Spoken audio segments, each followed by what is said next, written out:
নমস্কার বন্ধুরা। অনেকেই প্রশ্ন করেন যে এলটিসি নিয়ে পশ্চিমবঙ্গের সরকারি কর্মচারীরা ভারতের বাইরে কোন কোন দেশে ভ্রমণ করতে পারবেন। অর্থ দপ্তরে প্রকাশ করা একটি অর্ডার, যেটি ৯-১০-২০১৫-তে প্রকাশ হয়েছিল। তো সেই অর্ডারের মধ্যে কি আছে চলুন দেখে নেওয়া যাক। এখানে অবশ্যই এলটিসি এবং এইচটিসি সম্বন্ধে কিছু গুরুত্বপূর্ণ ক্লারিফিকেশন দেওয়া রয়েছে এবং তার সাথে ভারতের বাইরে কোন কোন দেশে ভ্রমণ করতে পারবেন তার তথ্যও এখানে রয়েছে। এইচটিসির ক্ষেত্রে বলা হয়েছে প্রত্যেক ৫ বছরে এইচটিসি অর্থাৎ হোম ট্রাভেল কনসেশন, যেটা হলো পশ্চিমবঙ্গের মধ্যে যে কোনো জায়গায় ভ্রমণের জন্য, এটি প্রতি ৫ বছরে পাওয়া যায় একবার।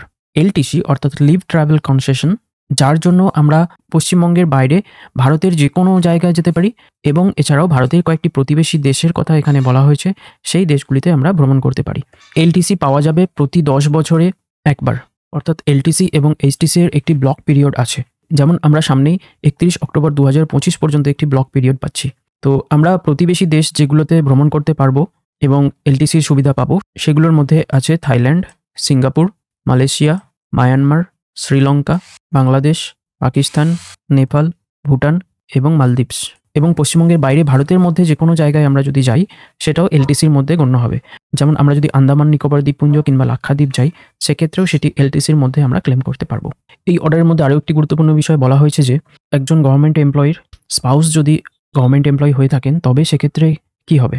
এক্ষেত্রে এলটিসি বা এইচটিসির বেনিফিট হাজব্যান্ড অথবা ওয়াইফের মধ্যে যে কোনো একজন ক্লেম করতে পারবেন এবং তিনি যে ক্লেম করেছেন সেটা অবশ্যই তার সার্ভিস বুকে রেকর্ড রাখতে হবে।